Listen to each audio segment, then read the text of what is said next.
डोंबिवलीत परप्रांतीय फेरीवाल्यांना वगळून एका तरुणीच्या स्टॉलवर प्रशासन कारवाई करत असल्याचा आरोप झाल्यानं खळबळ उडाली आहे। डोंबिवली रेल्वे स्टेशन बाहेर मार्केट परिसरात एका शॉर्मा विकणाऱ्या मराठी तरुणीने शेअर केलेली पोस्ट व्हायरल झाली। त्यामुळे फेरीवाले आणि मराठीच्या मुद्द्यावरून वाद समोर आलाय। सर्वात आधी पाहूयात व्हायरल पोस्टमध्ये नेमकं काय होतं।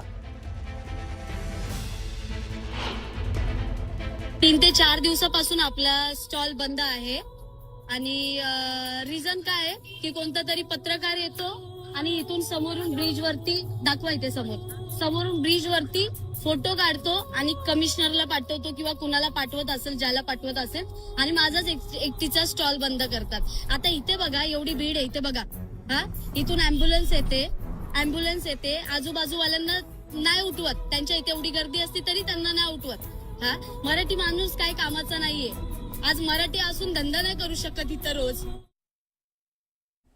आता याच तरुणीचा व्हिडिओ व्हायरल झाल्यानंतर राज ठाकरेंनी दखल घेत अविनाश जाधव यांना थेट डोंबिवलीत पाठवलं। यावेळी तरुणीने त्यांच्यासमोर आपली कैफियत मांडली आहे।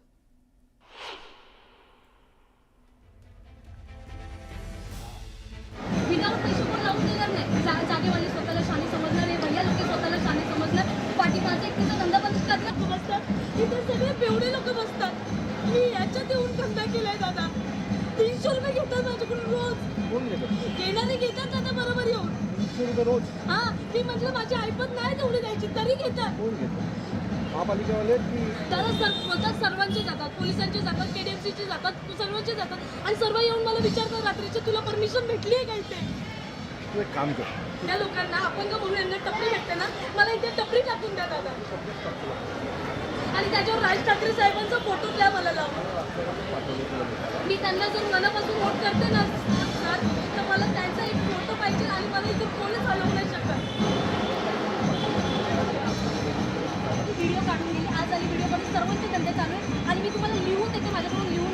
हे सगळं खोटं, इथे जी आज पूर्ण मधुबन गल्ली, ही जी पूर्ण गल्ली, हे सगळं 150 मीटरच्या आत येते ना दादा, हे रोज लावतील माझ्याकडून लिहून घ्या, नाही तर मी इथं आंदोलनाला बसते दादा, हे सगळं खोटं आहे।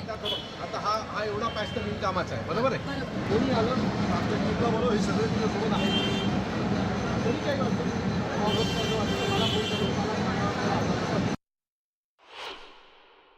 त्या ताईला आम्ही गॅरंटी देतो 100% की परत तिच्या गाडीला किंवा राजसाहेबांचा फोटो तिकडनं कोणी हलवण्याचा प्रयत्न केला तर त्यांना दिसेल मनसेची ताकद काय आहे।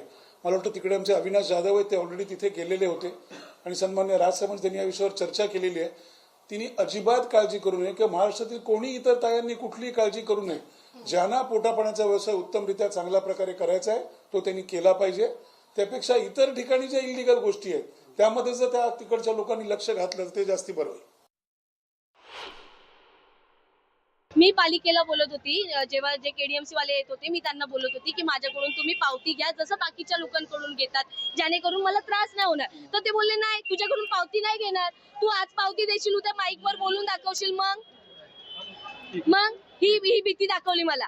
हे बघा पैसे घेतात, ज्यांचे मी नाव नाही सांगणार, सर्वांचे पोट आहेत। माझं लास्ट म्हणणं काय आहे माझं, हे जे सर्व जे कमवतात ना, हे लोक जे सर्व जे कमवताय ना, सर्व बिनधास्त कमवा, सर्वांना पोट आहे, तुम्ही करा। पण जर आमचा महाराष्ट्र आहे, पहिला हक्क आमचा आहे, जर आम्ही कमवत असेल ना तर आम्हाला पाठी खेचू नका। यांना चिकनचा वास येतो, या गुजराती लोकांना चिकनचा वास येतो की चिकन विकते, यांना हे नाही कळलं की मुंबईमध्ये येणार तर तुम्हाला पैसे कमवायचे, ते बरोबर कळलं तुम्हाला।